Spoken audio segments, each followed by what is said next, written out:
Hay 4 compañeros que no tendrían nota, sino que el fin de semana se buscaron un poco regular con esta sección. Vamos a hacer un repaso rápido de lo más importante.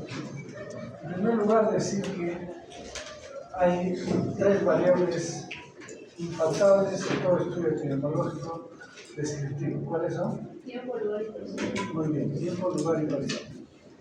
El enfoque epidemiológico es cómo la epidemiología aborda los problemas de salud. Y tiene 4 partes. En primer lugar, que es, claro que siempre observa los fenómenos de salud y enfermedad, pero en la población. Los clínicos, por ejemplo, ¿qué hacen? Observan los fenómenos de salud y enfermedad ¿en quién? En el individuo. En un individuo, no es en la población. La cuantificación de estos en frecuencias y distribuciones. Es necesario hacer distribución de estos eventos en frecuencias y distribución. Por eso es importante lo que hemos aprendido a hacer tasas, tasas de incidencia, tasas de prevalencia, que los vamos a ver, etc. Para saber cómo es la distribución de estas frecuencias. Y la distribución se refiere a que cómo está distribuido según la edad, el sexo, las variables biológicas, las variables sociales, las variables ecológicas, etc. En tercer lugar, analiza las frecuencias. El análisis de estas frecuencias y distribuciones va a dar lugar a lo que son el establecimiento de asociaciones. ¿Cómo se establece una asociación?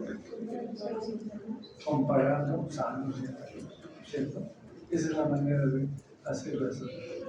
Y después la definición de cursos de acción apropiada. Quiere decir que la epidemiología no se queda en analizar las distribuciones y frecuencias, sino que define qué se debe hacer inmediatamente para ver cómo se modifican estos eventos y de esa manera se previene la muerte o las complicaciones de la población. Bien. Entonces, eso es el enfoque epidemiológico.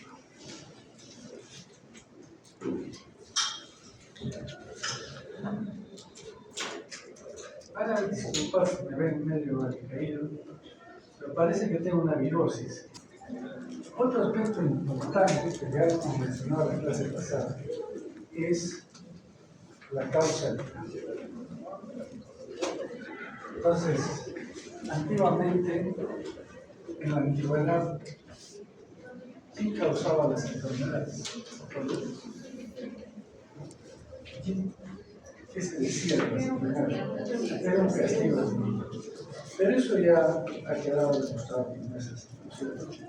Y entonces, quien causa las enfermedades son una serie de factores. La LOME hizo esto, pero lo importante de este esquema es que estos factores van a influir no directamente produciendo una enfermedad, sino contribuyendo para que las poblaciones o los individuos vayan de la enfermedad a la salud o de la salud a la enfermedad. Ese es el tema. Que no existe la salud y la enfermedad aislada. Es un espectro de algo que está muy mezclado, muy penetrado. Eso es otro tema. ¿Qué hemos dicho de esto? Que lo más importante, miren, para la como causalidad de enfermedades son los estilos de vida. Y que si nosotros haríamos un programa para mejorar los estilos de vida, ahorraríamos muchas muertes. Claro, desde que entran al colegio, ¿no? O sea, desde niños hasta que uno es anciano. Y esto sí es importante. Entonces, la historia natural de las enfermedades es el transcurrir de un proceso patológico desde que una persona o una población está enteramente sana hasta que puede morir o puede recuperarse. Entonces, tiene 2 periodos. El periodo prepatogénico, que es de buena salud. Imagínense ustedes se suben a la combi, ¿no es cierto? Están respirando ahí dentro y alguien está tosiendo y eliminando gas, ¿no? Los vacíos, están flotando ahí. Yo no lo puedo respirar, pero si tiene sus vacunas, su inmunidad está bien, no pasa nada, ¿no es cierto? Pero si no, ya empieza. Pero entonces, este es un periodo prepatogénico donde hay la persona, la población está sana, pero está expuesta a infectarse, a contagiarse y enfermar. Entonces, permanentemente estamos expuestos en cualquier sitio. Y entonces, hay buena salud, pero tenemos que mantener esa buena salud. ¿Cómo lo hacemos? Mediante dos acciones: la promoción de la salud y la protección específica. Todo eso se llama prevención primaria. La promoción es todo lo que podemos hacer para mejorar la calidad de vida de las personas, pero no dirigido a una enfermedad. Mientras que la protección específica ya es más dirigida a proteger a una persona de una determinada patología o a una población. Entonces, eso es el periodo prepatológico. Aquí es donde debemos actuar con mayor éxito, ¿cierto? Si nosotros tenemos una buena promoción de la salud, buena protección específica, lógicamente no va a pasar la población al periodo patógeno. Y eso es lo que debemos estar pensando en todo momento, actuar a este nivel, ¿no es cierto? Y de hecho que la mayor parte de personas relacionadas, autoridades relacionadas, no solo a la salud, sino en general, el gobierno, etc., tratan de establecer. Por ejemplo, en todo sitio vemos que hasta en el colegio hay un curso de salud. Sí. Antes nosotros sabemos qué curso hacíamos, niño y la salud. Pero era muy bueno. Ahora hay que hacer algo para que no hacen nada por la salud. ¿Ah? No les hablan de enfermedades. Ahí es, el desarrollo personal. Bueno, entonces habría que jalar las orejas a los ministros de salud, ¿cierto? Porque el niño es el que más aprende y es el que lleva a la casa. Entonces, pero a un niño puede, 5 años no le van a enseñar, ¿no?, el síndrome de Leffler, cosas así. Tiene que ir poco a poco y con cosas frecuentes. Bien, eso es promoción de la salud. Y la protección la puede tomar el sector salud. ¿Cuál es la acción más frecuente? Ahora, por ejemplo, se viene una serie de problemas de salud, hay influencia, entonces hay vacunas, están ofreciéndolo, ¿no es cierto? Pero hay otras cosas más que no dependen de salud. Por ejemplo, que los niños vayan temprano al colegio, no tan temprano al colegio, y eso quién decide, educación. O que no se beba cuando se conduce. ¿Qué tiene que ver eso? Transportes, el municipio, el poder judicial, incluso, ¿no es cierto? ¿Por qué? Porque si a uno lo encuentran con alcohol por encima del límite, puede ser motivo de una denuncia penal. Bien, entonces, todos actuamos a este nivel.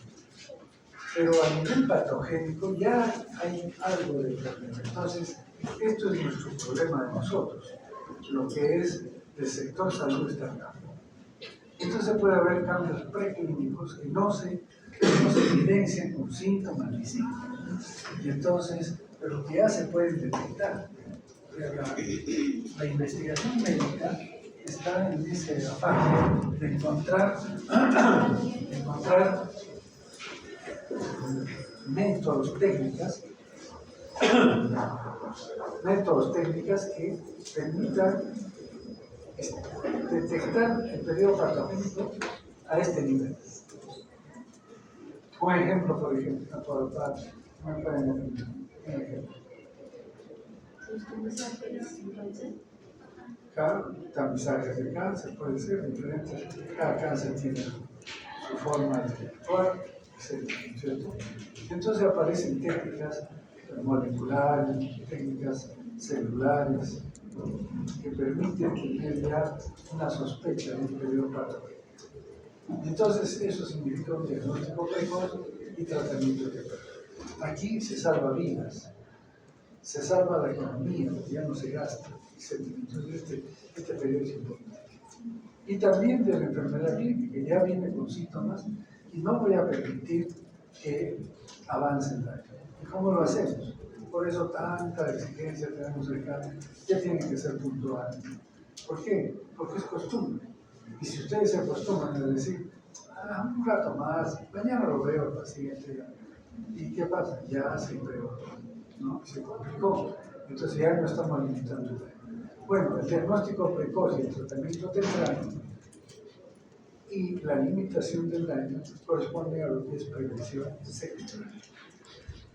Pero la historia natural de la enfermedad puede llevar a la muerte a los pacientes o a su recuperación.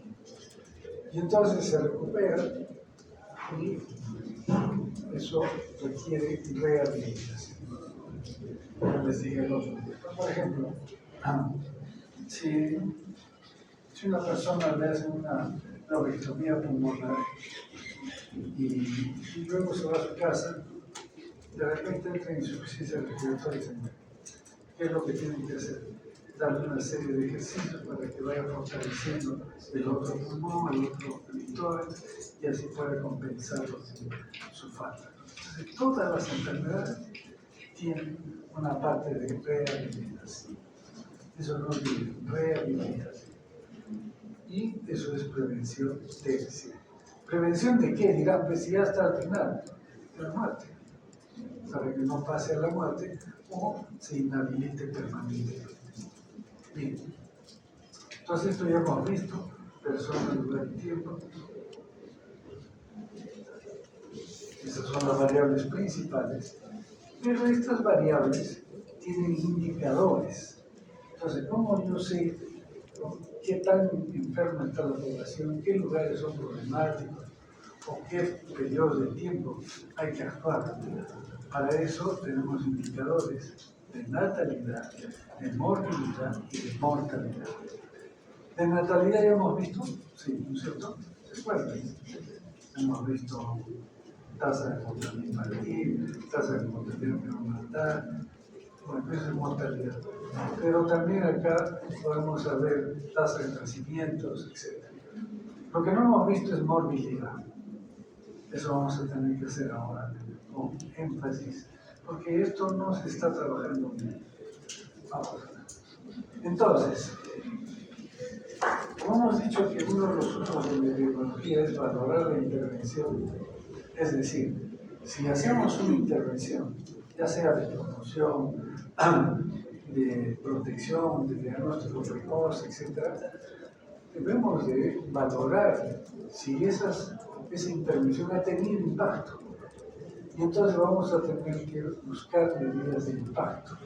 Todas estas medidas de impacto las vamos a ver después. Pero tienen que ver con la promoción de la salud, las medidas preventivas y de salud van a actuar a este nivel, ¿no? Y la asistencia médica y el tratamiento. ¿Para qué? Estas son medidas de intervención y tienen que ser medidas. ¿Cómo se mide una intervención? Se tiene que tener un valor, ¿no?, de nuestros indicadores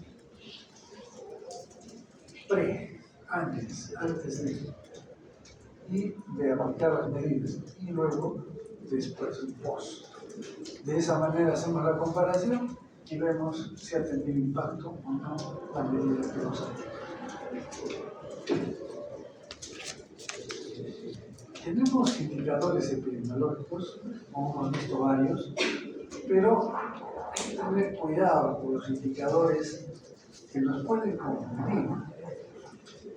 Por ejemplo, hay un término que se llama falacia ecológica. ¿Qué es la falacia ecológica?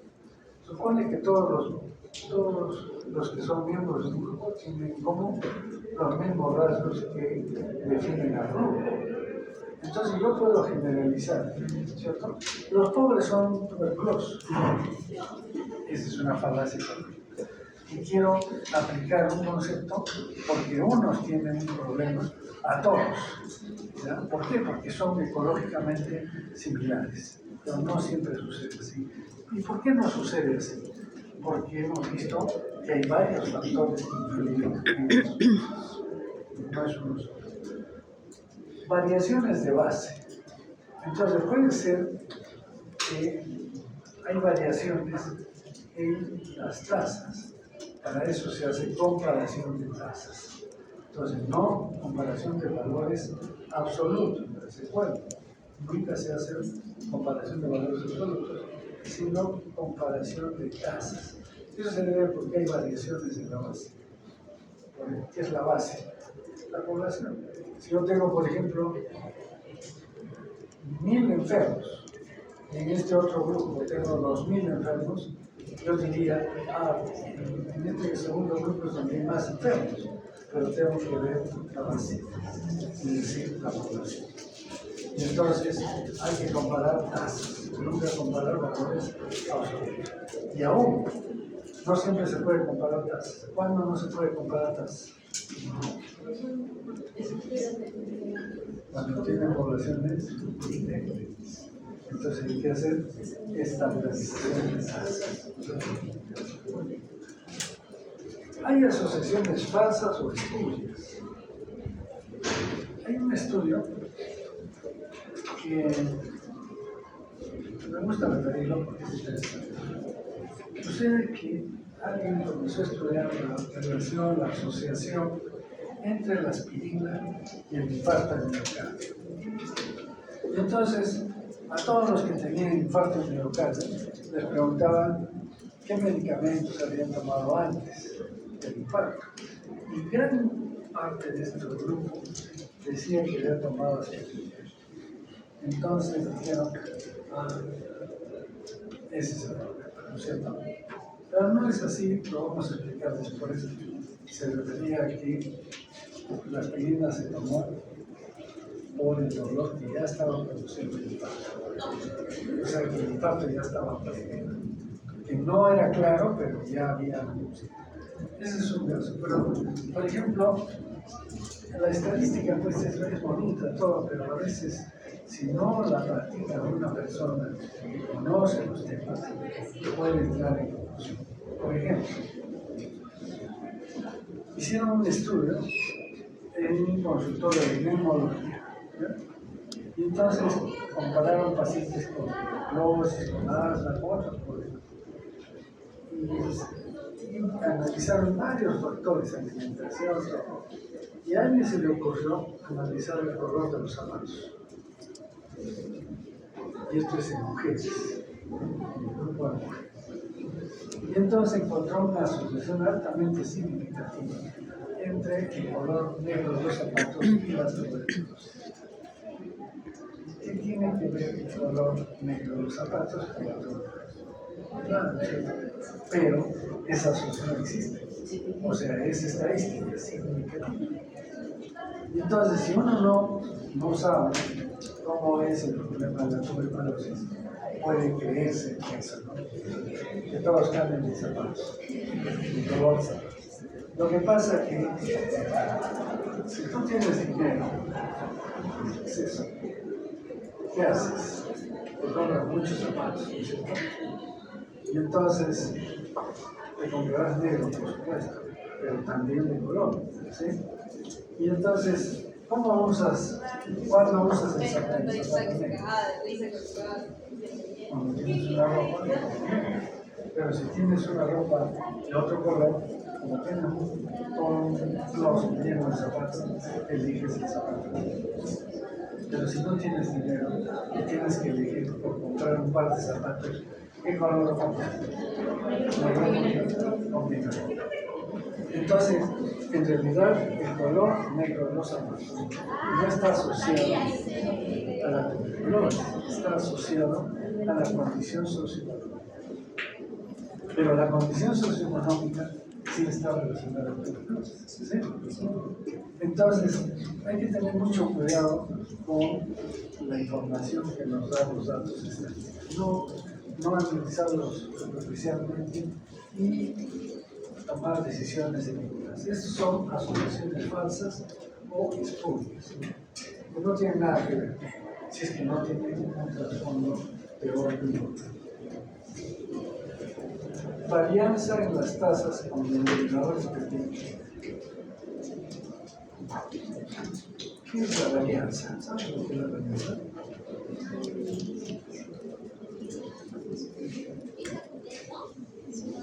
¿Ah? ¿Qué es la desviación estándar? ¿Saben lo que es desviación estándar? Es una medida de dispersión, sí. Pero ¿qué cosa es? Digamos que yo tengo una distribución de una población así y otra así nada más. ¿Quién tendrá mayor desviación estándar? A ver, nuevamente digo. Una distribución de una población que empieza desde acá, se va así y cae. Y esta se va a pequeña, ¿no? Y otra más todavía puede ser. ¿Quién tiene mayor desviación estándar? La primera. Quiere decir que sus valores están más dispersos en relación al valor central. Y por eso es que estas poblaciones, estas distribuciones pueden cometerse variaciones con tasas con denominadores, variación de las tasas con denominadores pequeños. ¿Qué quiere decir? Bueno, está así, varianza en las tasas, ¿no? Con denominadores pequeños. Si yo estudio a 10, entonces puede estar así, ¿no es cierto? O puede estar así, pero con 10. Pero ya cuando estudia mucha gente, entonces ya es más segura esa varianza. Entonces la varianza puede tener equivocaciones cuando se trabaja con valores pequeños. No sé si me dejo entender. Si los datos solo tenemos 5 o 6 datos, pueden estar dispersos por población. Pero de repente si ya busco todos los datos, ya se van a comparar más con 20. Entonces, hay que tener cuidado de eso, de trabajar con denominadores pequeños para hablar de varianza. ¿Ya? Después ya vamos a ver cómo calculamos esto. Indicadores epidemiológicos. Mortalidad, ya hemos visto esto, ¿no es cierto? Recuerden, tasa de mortalidad general, tasa de mortalidad específica por causa. A ver, ¿quién sabe? ¿Cuál es la tasa de mortalidad específica por causa? ¿Cómo se define?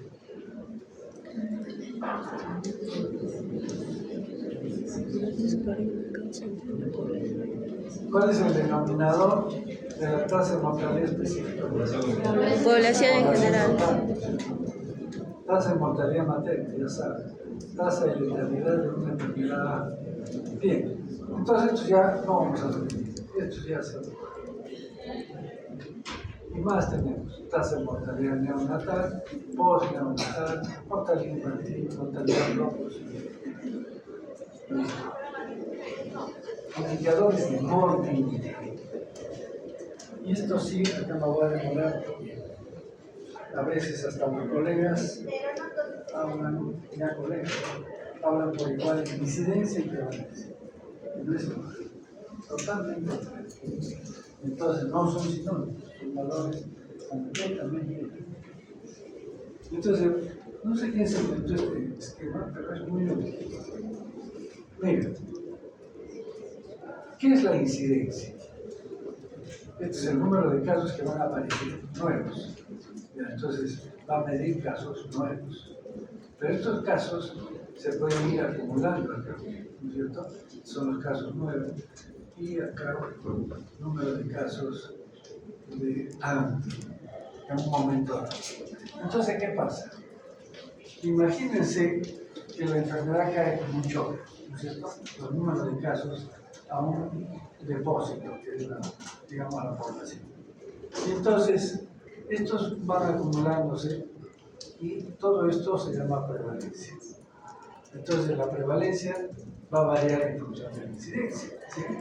A mayor incidencia, mayor prevalencia. Pero hay un detalle importante, que hay enfermedades que rápidamente o se mueren o se recuperen. por ejemplo, el mismo COVID o el cólera. Entonces, o mueres o te recuperas, ¿no es cierto? Pero es rápido. Entonces, ¿cómo será este valor? ¿Será muy amplio? No, está por acá.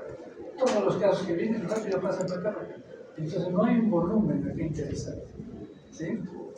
Pero, ¿qué pasa si es un problema que no se muere? Por ejemplo, diabetes. Entonces, comienzan a aparecer los casos de diabetes. ¿Se mueren inmediatamente? No. ¿Se recupera? Ya no se recupera. Entonces, esto se va acumulando. Entonces, su prevalencia es alta, ¿no es cierto?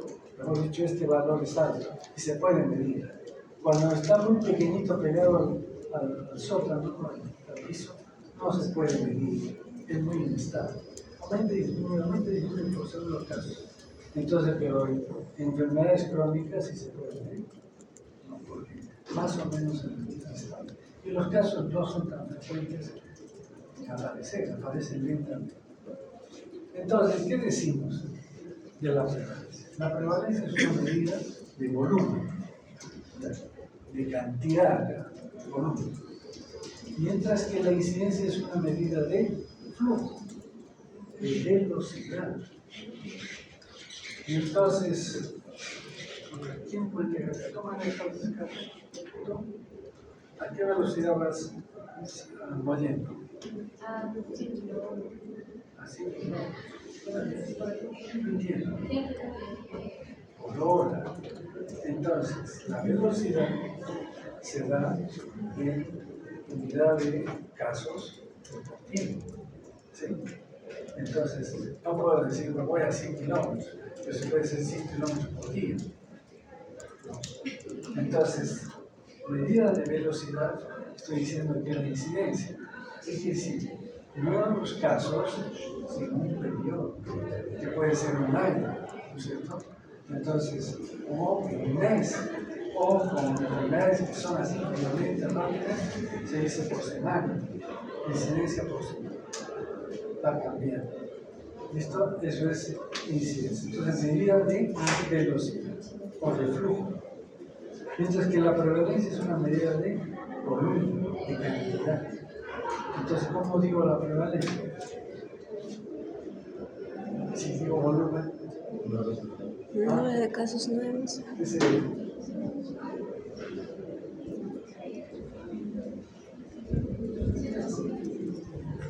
Puedo decir, expresar por ciento, por ejemplo, de toda la población, 30% está en casa. ¿Listo? Y eso es prevalencia. ¿Se dan cuenta? Bien. Entonces, pero ¿para qué sirve distinguir esto? Es que depende de la enfermedad para utilizar estos indicadores. Por ejemplo, si estamos hablando de una enfermedad como la toxoplasmosis, ¿qué medida sería más útil? ¿La prevalencia o la incidencia? Prevalencia porque son casos raros que empiezan a aparecer, pero ahí se queda, de que tiene toxoplasmosis ya va a tenerlo de por vida, ¿no es cierto? Entonces, pero si estoy hablando de infección respiratoria aguda, o si estoy hablando de diarreas, entonces, ¿qué puedo utilizar? Prevalencia no, incidencia, ¿no es cierto? Entonces, vean que son cosas diferentes. Entonces, sirven para enfermedades agudas, la incidencia; para enfermedades crónicas, la prevalencia. Ahorita vamos a ver qué es. Entonces, ya saben.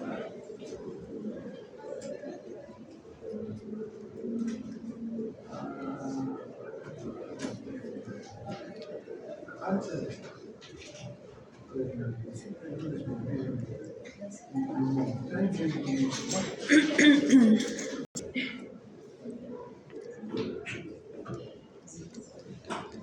esto es un año, ¿ya?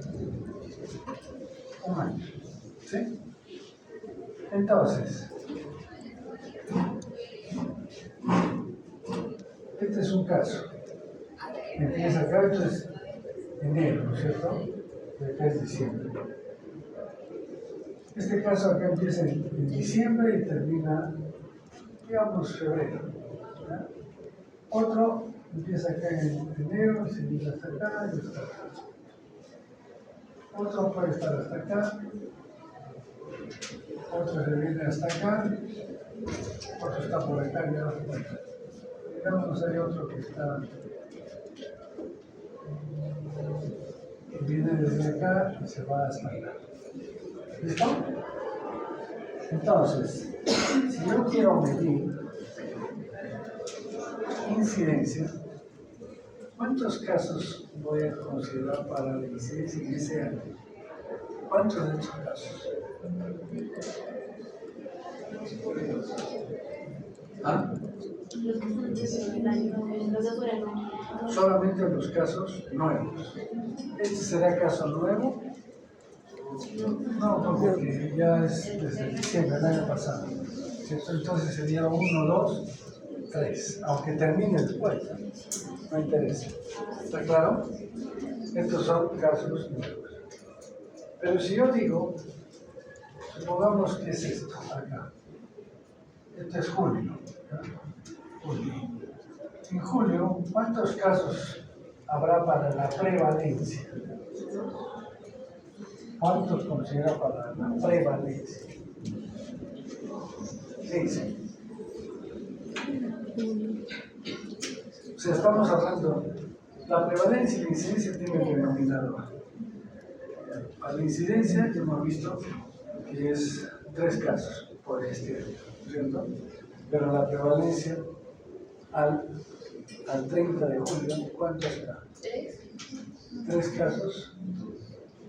Sí. ¿Este vale? ¿Por qué no? Prevalencia sí, porque... Prevalencia es la cantidad de casos en un momento dado. No es como la incidencia que es en un periodo. Entonces es en un momento dado. Entonces, ¿cuántos casos hay en ese momento? 3. No me interesa que sean nuevos o antiguos, ¿sí? ¿Estás de acuerdo? ¿No estás de acuerdo a tu solicitud de reclamo? ¿Sí? Bien. ¿Está claro? Vamos a complicar un poco la cosa. Prevalencia de punto. ¿Qué es prevalencia de punto? Es esto, ¿verdad? En un punto determinado. Eso es prevalencia. ¿Cuántos casos hay en relación a toda la población en un momento dado? Prevalencia lápsica o de periodo. Entonces acá ya es de un periodo, por ejemplo este año. ¿Cuál es la prevalencia en este año de esta enfermedad? Entonces considero este y este. ¿Sí? ¿Por qué? Porque durante este periodo de que es un año, estoy contando cuántos casos, nuevos y antiguos, no me interesa.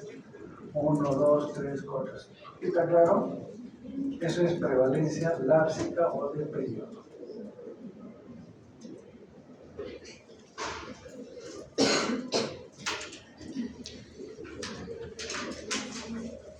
Y esta es incidencia acumulada. Aquí hemos dicho cuántos había, 3, ¿no? Pero vamos a ver cómo es la tasa de incidencia o densidad de incidencia. Ahí vamos a ver. Entonces, prevalencia puntual, ¿qué significa? Representa la medición en un momento definido. La prevalencia lápsica o de periodo considera los casos detectados en un periodo de tiempo. No interesa que sean nuevos o antiguos. Incidencia acumulada refleja la expansión de una enfermedad en una población y en un tiempo determinado. Se calcula dividiendo el número de casos aparecidos en un periodo entre el número de personas que están libres de la enfermedad al inicio del periodo. Ahora acá un momentito. Entonces, hay acá 2 temas importantes. La incidencia acumulada. Acá yo dijimos, ¿cuántos casos para la incidencia acumulada? 1, 2, 3. Pero ese es el numerador. ¿El denominador cuál será? Será que al inicio de este periodo todos estaban sanos. Si había enfermos acá, ya no los considero. O sea, digamos así.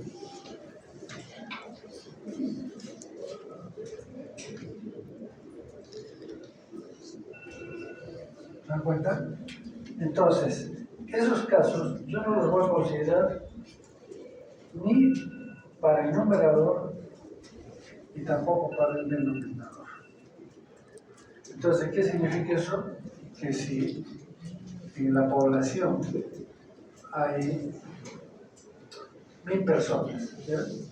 Pero esas 1000 personas, antes de empezar el periodo, ya estaban enfermas 50, entonces ¿cuál es mi denominador? Solamente 950. Todos los que ya tenían enfermedades así. Porque es lógico, la incidencia son casos nuevos.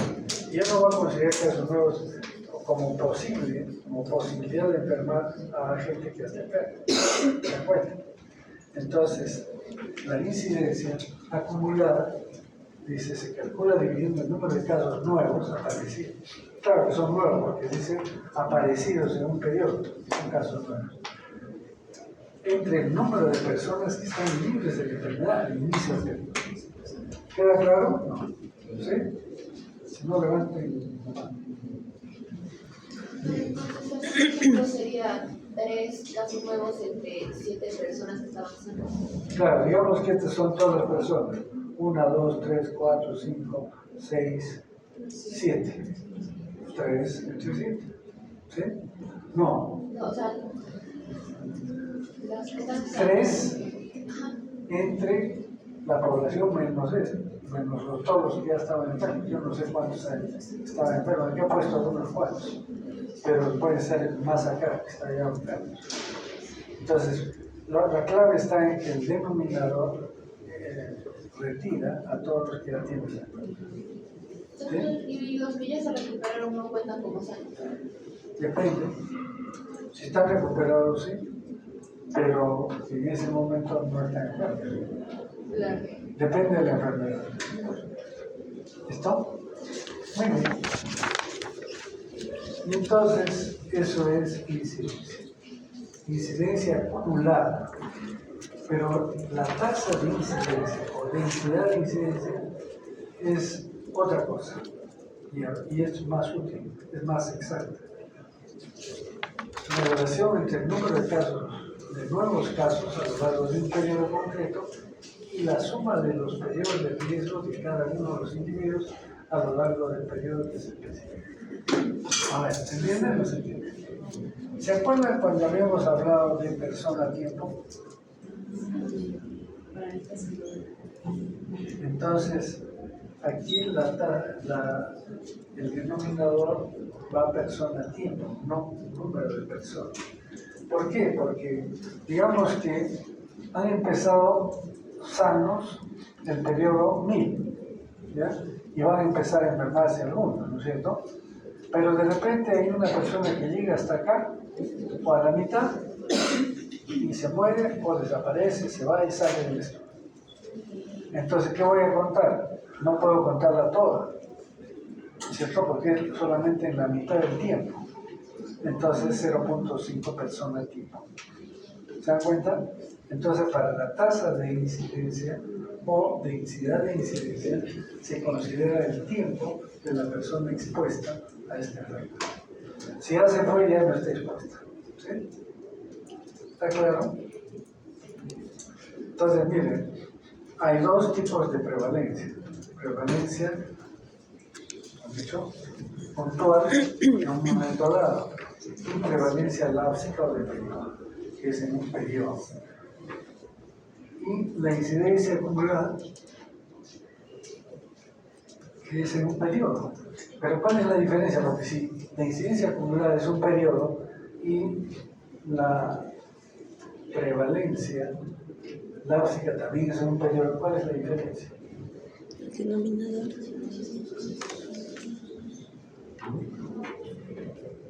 ¿Cuál es la diferencia entre prevalencia lápsica de periodo y la incidencia acumulada, que también es un periodo? ¿Cuál es la diferencia? En la prevalencia, la dosis nos contamos a todos los que están enfermos, incluyendo no los solo No sabía quién hablaba. ¿Cómo? A ver. Y en la prevalencia también contamos todos los enfermos, no solo los pacientes. Claro. Entonces, ese es un periodo, pero para la incidencia solamente los casos nuevos. Pero para la prevalencia, todos los casos que estén, ya sean antiguos o nuevos. ¿Sí? Listo. Muy bien. Entonces está fácil, ¿cierto? O sea, por ejemplo, en la línea de arriba, para incidencia solo sería desde el inicio de año hasta allá, Claro. y en cambio prevalente sería desde lo de afuera hasta... No. No, pero la de arriba, la que está en ambos años. Esa. Esta, por ejemplo, se considera como parte de la prevalencia. ¿Por qué? Porque es un caso antiguo que está acá. Y yo estoy, pero para la prevalencia, la puedo considerar este. ¿No es cierto? No, de hecho, que en la prevalencia uso todos estos. Porque son, este es acaso no, pero está acá. Pero esto no lo puedo considerar. Porque no está en este periodo. Menos este, ¿no? Que tampoco está en este.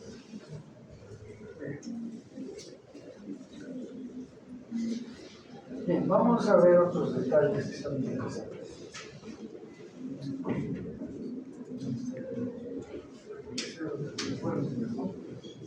Si no se mete en el bolsillo.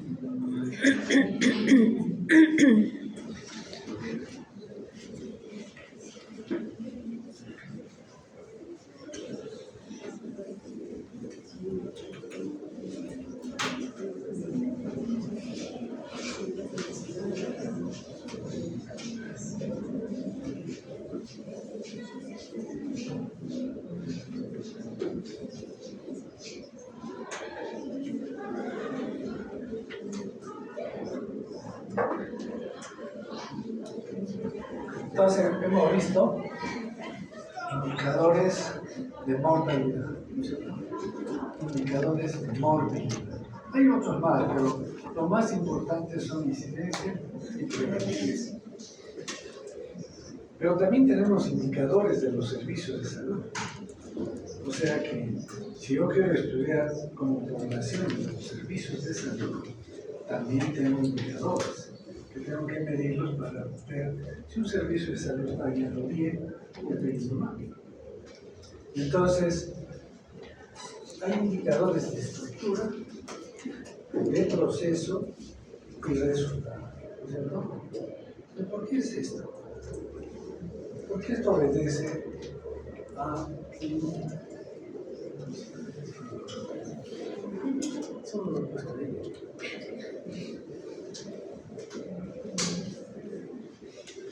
Los ingenieros trabajan mucho esto.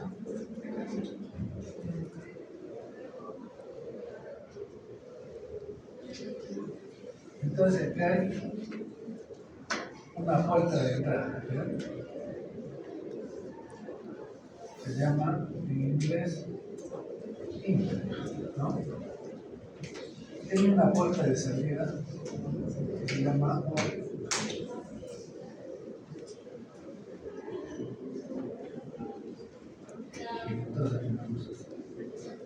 Entonces, esto es un sistema. Los sistemas funcionan así. Tienen una entrada y una salida. Todos los procesos. Por ejemplo, el proceso de educación de ustedes, de formación profesional, ¿cómo es? Tienen un input, ¿cierto? ¿Cuál es el input? Ustedes, ingresantes, ¿sí? Ingresantes. ¿Qué más? ¿Qué más tenemos? Tenemos profesores, ¿sí? ¿Qué más tenemos? Infraestructura, ¿no es cierto? Infraestructura, o sea, salones, equipos, materiales, etc. ¿Sí? Todo eso empieza antes de que empiecen ustedes a estudiar, ya está todo. Y luego, ¿qué pasa? Acá hay un proceso. Un proceso, hay varios procesos. ¿Cuáles son los procesos más importantes? Enseñanza, aprendizaje, investigación, ¿cuál más? ¿Saben? Investigación, ¿y qué más? ¿Qué se les evalúa? Solamente la enseñanza, aprendizaje, la investigación también, ¿no es cierto? ¿Qué más? ¿Qué más? En esta fase no les evalúan eso, pero en la última fase sí. ¿Qué se llama?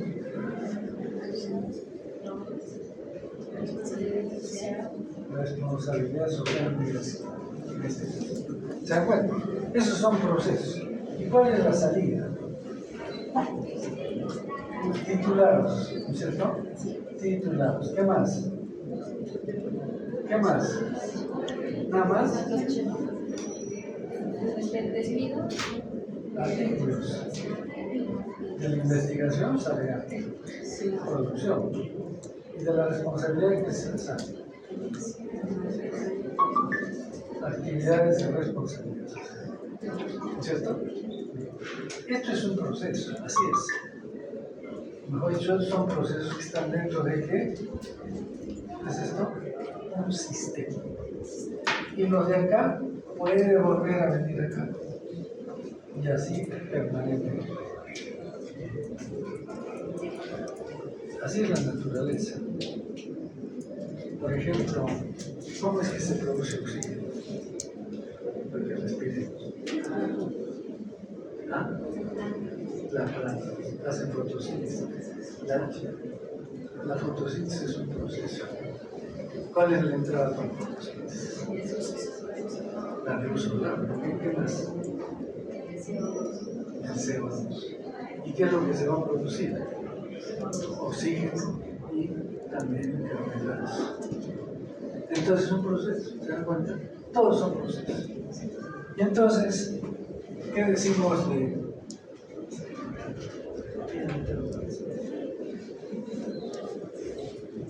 Entonces, por eso, a estos me llaman indicadores no de infraestructura. Yo he puesto acá infraestructura. ¿Qué quiere decir? Infraestructura es esto, las paredes, ¿no es cierto? Pero estos es indicadores de estructura. Estos son los procesos que vendrían a ser indicadores de proceso y luego tenemos indicadores de resultado. Entonces, ¿cuáles son nuestros indicadores de estructura? Accesibilidad. Y entonces podemos medir, tener un indicador de accesibilidad geográfica. Por ejemplo, si yo tengo un centro de salud, un hospital, ¿cuál es la accesibilidad de mi población para venir a un servicio de salud? ¿Cierto? Entonces, ¿cómo puede ser? ¿Será buena, mala? Depende. Si estamos en selva, la accesibilidad es pésima, ¿no es cierto? Porque tienen que ir en botecito, horas, 8 horas. En la sierra también. El centro de salud está en un cerro y la gente vive en otro cerro. En la costa es más fácil la accesibilidad. Bueno, eso es accesibilidad geográfica. Pero también hay accesibilidad económica. Puede ser una persona viva al frente de un servicio de salud. ¿Sí? Entonces su accesibilidad geográfica es muy alta, está al frente. Pero su accesibilidad económica, porque tiene que pagar la consulta. Entonces no tiene por pagar la consulta ni lo tiene por pagar. Entonces su accesibilidad económica limita a la persona para que sea atendida. Por eso es el CIS, por eso es estos seguros para que antes pagaban la consulta, pagaban. Y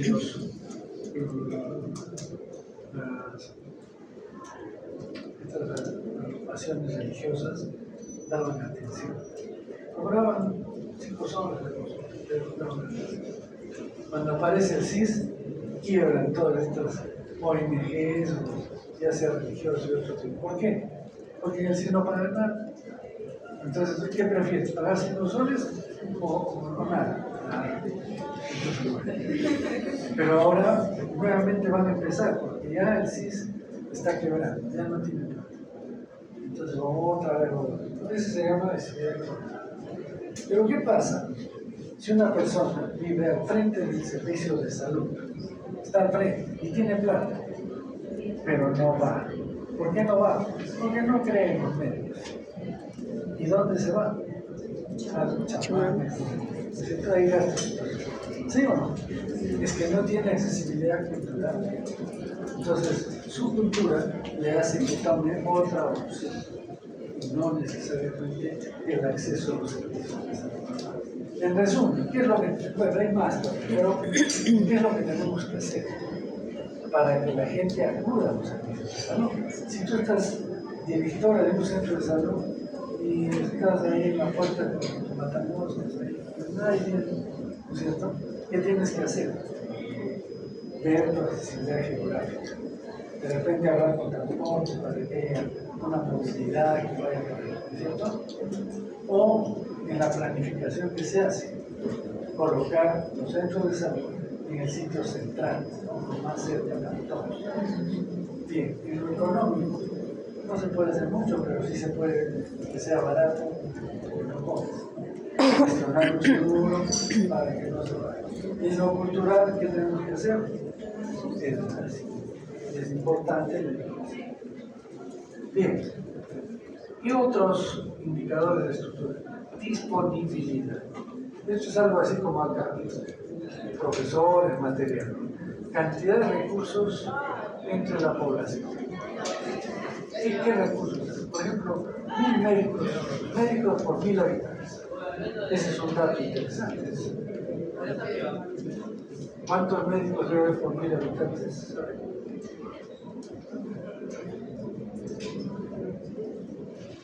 Es creo 1.8. A ver, busca. Un médico por 8. Generalmente se hace por 10.000, pero por 1000. La Organización Mundial de la Salud da un indicador. Y de acuerdo a eso, digo. 2.3. ¿Ah? 2.3, pero incluye médicos, enfermeras y parteras. No, pues. Acá no, me dicen uno por cada. Era 1.2. Ya, bueno, que sea 1 por cada. Eso es el estándar, ¿no es cierto? Entonces, si yo tengo 2000 personas y tengo un médico, estoy por debajo del indicador. Tengo que mejorar. Para hacer un reclamo, tengo que hacer eso. Pero si tengo 2 médicos y 1000 pobladores, voy al Ministerio de Salud. No necesito otro médico más, porque tiene que trabajar mucha gente, pero tienes 2 por 1000, más de los médicos, ¿no es cierto? Eso es disponibilidad. Disponibilidad también se refiere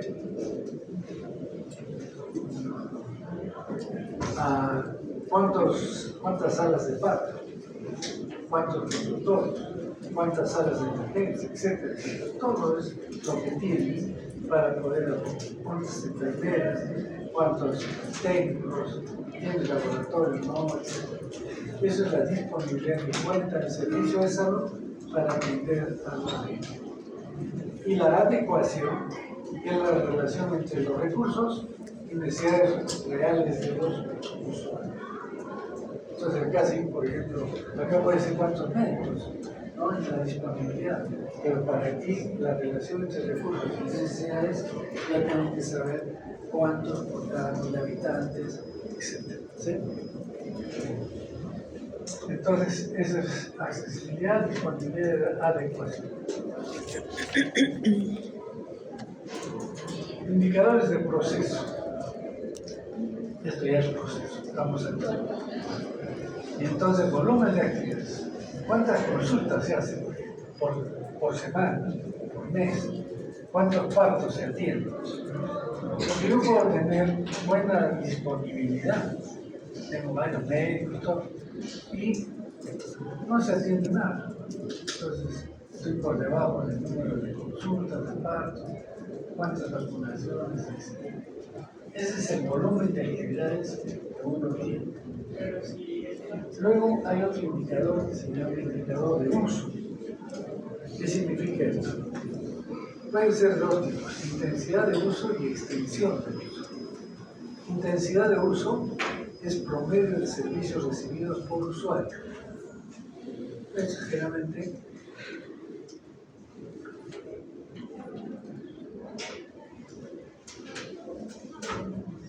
en un año.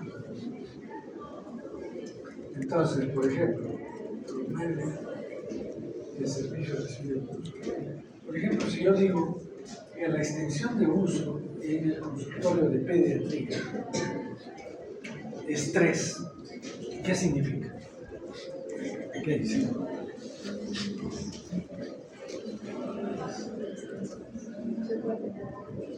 ¿Ah?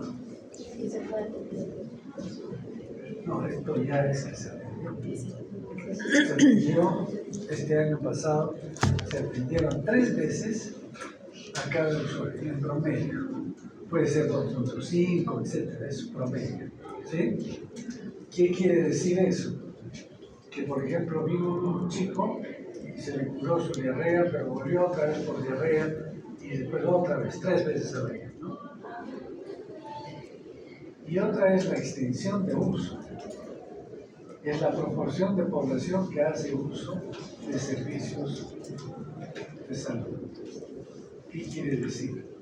Que, por ejemplo, mi área de influencia del servicio del centro de salud es que debo atender a 10.000 personas. Pero no vienen, o no las atiendo, solo atiendo al 30%. ¿Ya? O sea que ahí yo tengo que ver, a ver, cuántas personas he atendido, pero no varias veces, sino una sola vez. Entonces ya tengo, por decir, de las 10.000, tengo 3.000 que regularmente van al servicio. Algunas pueden ir 2 veces, 3 veces, o solamente una vez, que ya les he atendido. Y entonces es el 30%. Y el resto de la población tendrán seguro, o si es que yo veo que no tienen seguro y están en una empresa, por algún motivo no vienen al servicio. Entonces hay que mejorar eso. ¿Está claro? Entonces, esto es extensión de uso. Entonces, no confundir intensidad de uso, que es por usuario, con extensión de uso, que es de la población. Bien. Utilización. Los recursos utilizados o los recursos disponibles. Por ejemplo, ocupación de cama por año. Tengo 50 camas y solo se usan 20 camas, 25 camas. Entonces tengo una utilización de 50%, ¿cierto?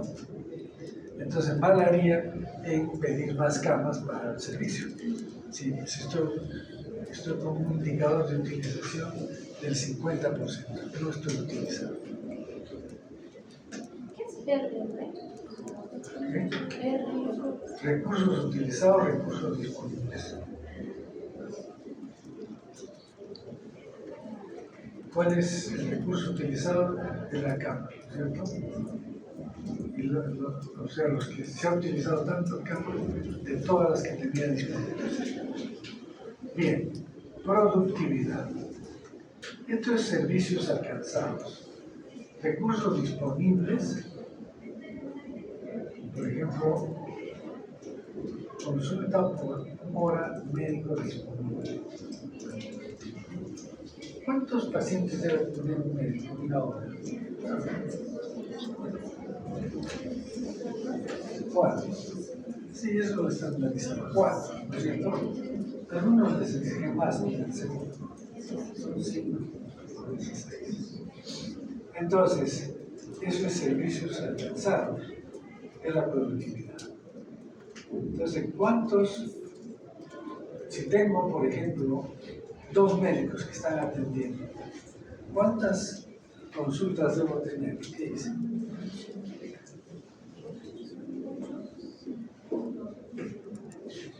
Primero tengo que saber cuántas horas trabaja el médico. ¿Sí o no? ¿Cuántas horas trabaja el médico? 6 horas, ¿no es cierto? Porque en realidad debe ser 8 horas, pero solamente 6. Y entonces, si son 6 y atiende 4 por hora, ¿cuántos pacientes debe tener? Por día. 6 por 4, 24. Ah, son 2 médicos. Eso es lo que yo espero. Entonces, puede ser que estoy atendiendo 50 pacientes, estoy cifras adicionales, pero si estoy atendiendo 20 personas, ¿qué quiere decir? Que los médicos están chateando con los pacientes, están perdiendo el tiempo. Eso es. Y el rendimiento es eso, servicios alcanzados de recursos utilizados, disponibles. Entonces yo, acá cuánto sería? 48, creo que, ¿sí? 48 consultas. Pero el rendimiento son 20%. O sea, cada paciente, cada médico atiende 10 pacientes. Entonces su rendimiento. ¿Sí?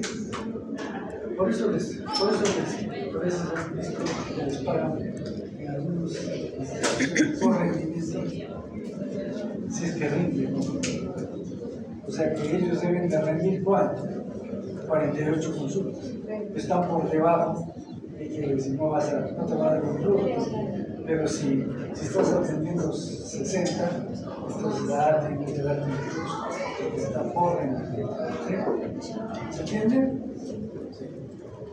Bueno, y finalmente otro indicador de proceso es la calidad. Esto ya es un ya requiere más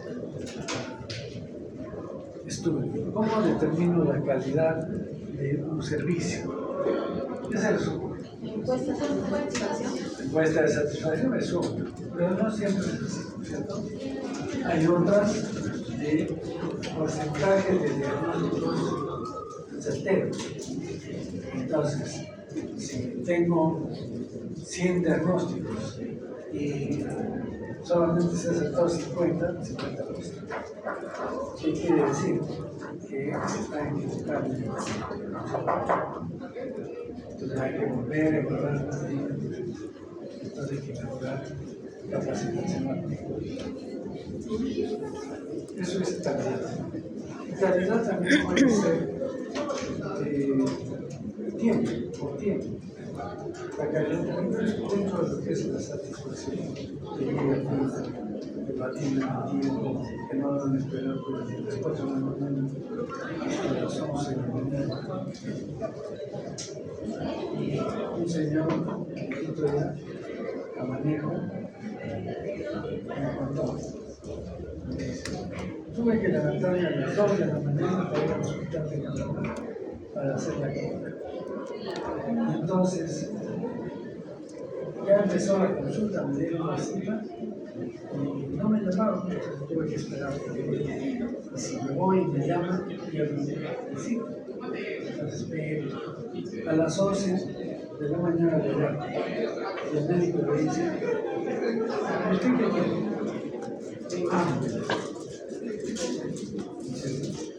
¿Sí o no? Tenía razón. Claro, de madrugada salió hasta las 11 lo que tenía, ya se le pasó. Entonces eso significa que no hay calidad en la cosa. Y estos son indicadores de los servicios, indicadores de resultado. ¿Ya? Esto es resultado. Esto es interesante. Para medir cómo funciona el sistema. O sea, ya no estamos acá, anterior al proceso. Acá estamos ahora en resultados. Cobertura. Proporción de personas con necesidades de salud que reciben atención. Esto se entiende muy bien con un ejemplo de vacunas. Las vacunas, en todo se trabaja con cobertura, pero se entiende mejor por ejemplo, si yo tengo 1000 personas y logro vacunar de esas 1000 que necesitan vacuna, he vacunado 900. ¿Cuál es mi cobertura? 900. 90%, ¿cierto? Y así podemos sacar cuánto es la cobertura. Y ahora podrá haber una cobertura de 105%. Sí. ¿Qué dice? ¿Sí o no? Sí, porque es probable que este servicio de salud trabaja tan bien que se vienen de otros sitios de esa comunidad ahí. Y entonces sobrepasan los que deberían de tener para vacunar. Y eso es cobertura. ¿Está claro? Sí. Eficacia. Eficacia significa logro de objetivos o metas. Por ejemplo, si bien es cierto hay 10.000 personas, o 1.000 personas, yo calculo que algunos 1.000 niños, digamos, calculo que algunos no, vamos, el tiempo que tienen el segundo de los padres. Entonces, mi meta es vacunar al 80%. Esa es mi meta. Y entonces, si yo vacuno al 80%, mi vacunación es un programa eficiente, porque se planificó vacunar al 80% y se logró vacunar al 80%. Es un programa totalmente eficiente. ¿Sí? Eficiente. Pero eficiencia es otra cosa. Eficiencia es lograr los objetivos, pero con menos recursos. ¿Qué quiere decir? Que yo necesito para vacunar esos 800 niños, necesito jeringas, necesito las mismas vacunas, necesito algodón y necesito enfermeras para que coloquen las vacunas, ¿no es cierto? Pero no tengo muchas enfermeras. Entonces, ¿qué hago? Yo puedo contratar enfermeras, tengo que pagarles su día de trabajo, comprarlas y pero eso me va a salir caro. Entonces, ¿qué puedo hacer? Hago una cartita a la Católica y le digo, señora decana, usted tiene alumnas del quinto año que ya están inscritas para colocarlas, me puede proporcionar 5 para una campaña. Ah, gratis. Ya bajé los costos. ¿Qué más? Otra cartita al Club de Leones. Y entonces, miren que necesitamos jeringas. ¿Cuántas jeringas? Ah, bueno, nos podemos dar 100 jeringas. Ah, perfecto. Ya me eso es eficiencia. Porque es fácil cumplir los objetivos, pero con gastos elevados. Entonces, eso se llama eficiencia. ¿Y efectividad qué significa? Esto es importante. Mide el impacto en la población. Entonces he vacunado contra sarampión. ¿Listo?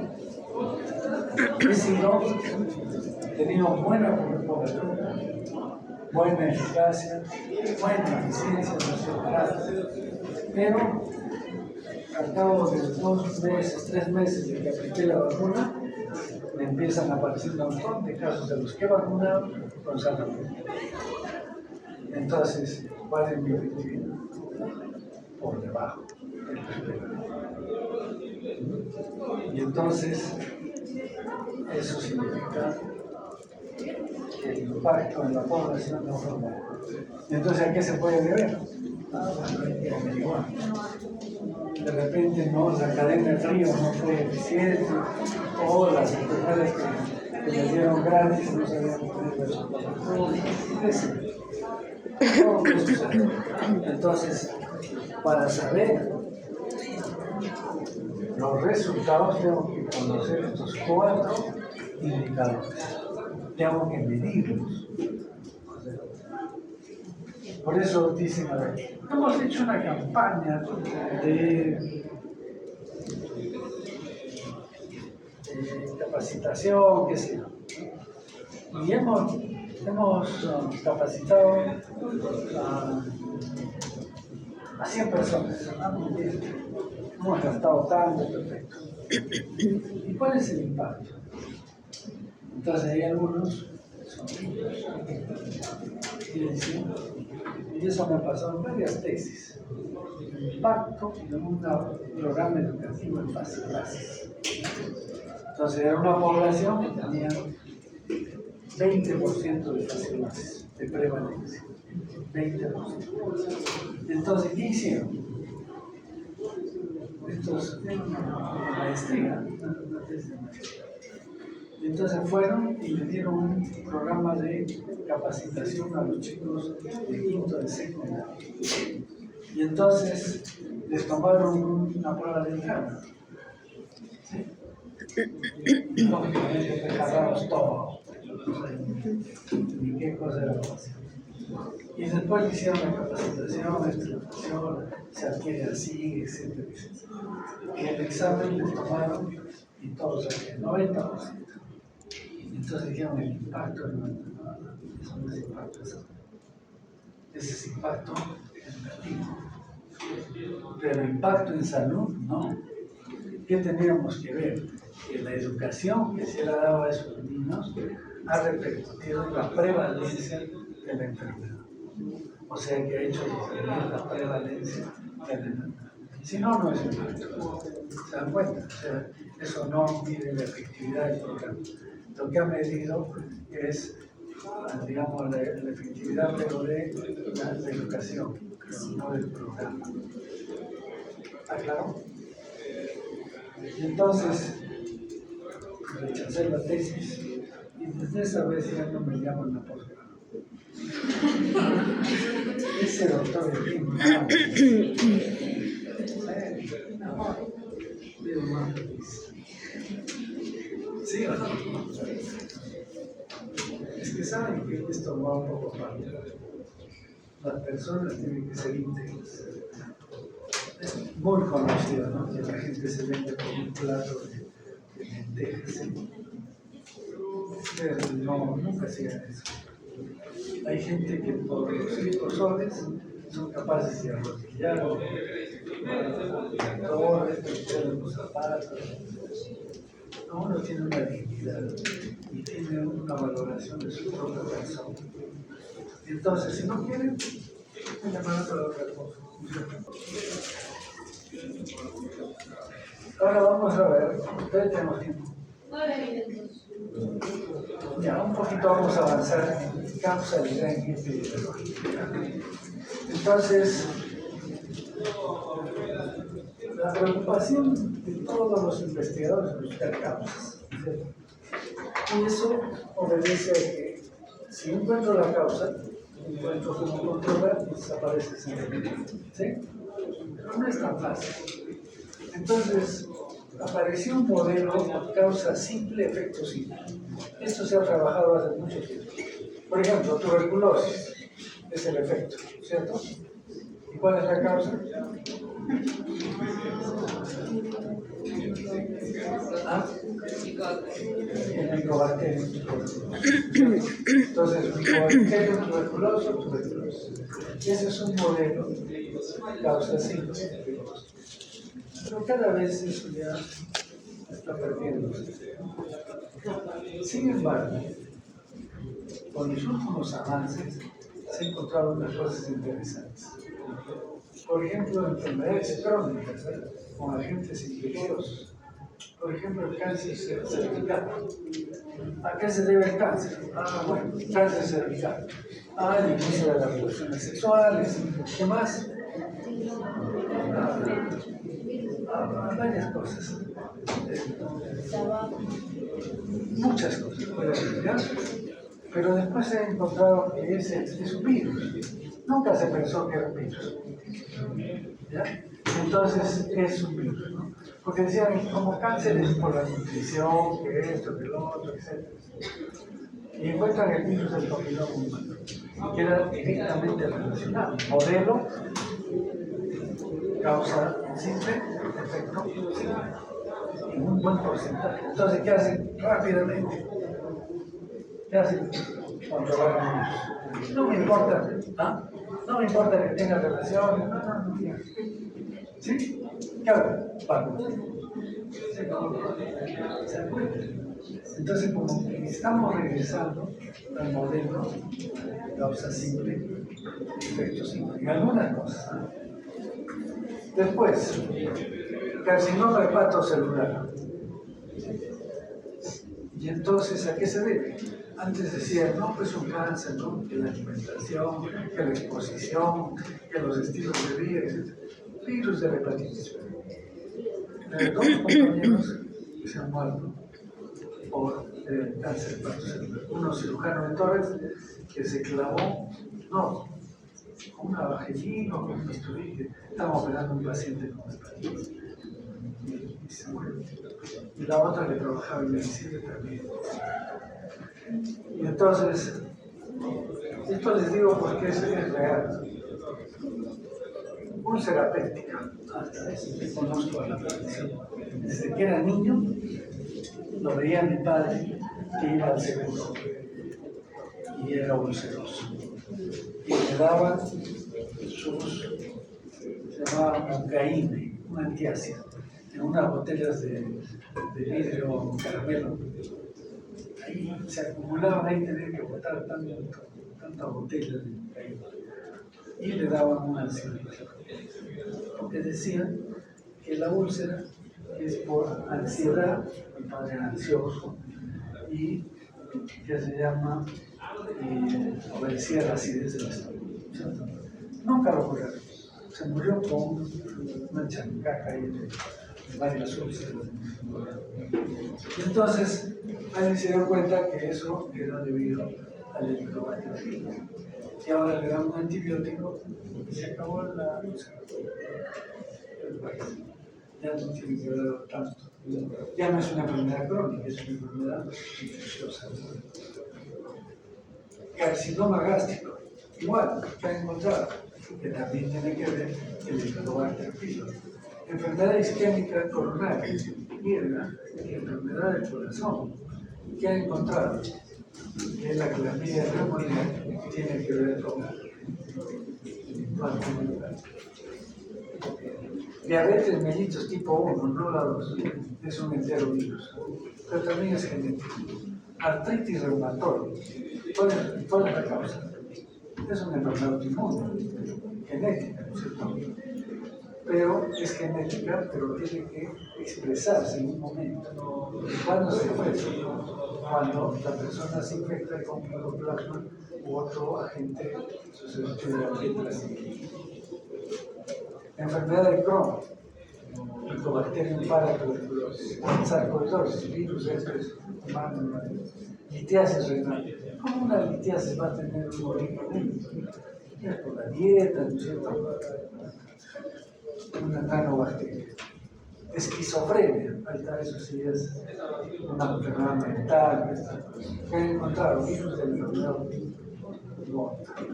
Depresión mayor, virus de la enfermedad Gota.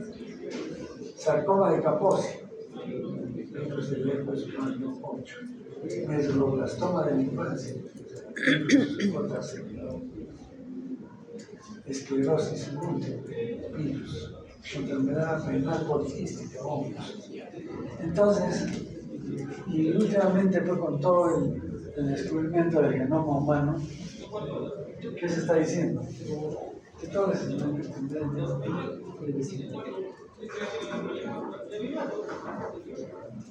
pero ese es un componente importante, pero no es todo. Por eso tenemos que estudiar otros factores que influyen en las enfermedades. Pero estos son los principales.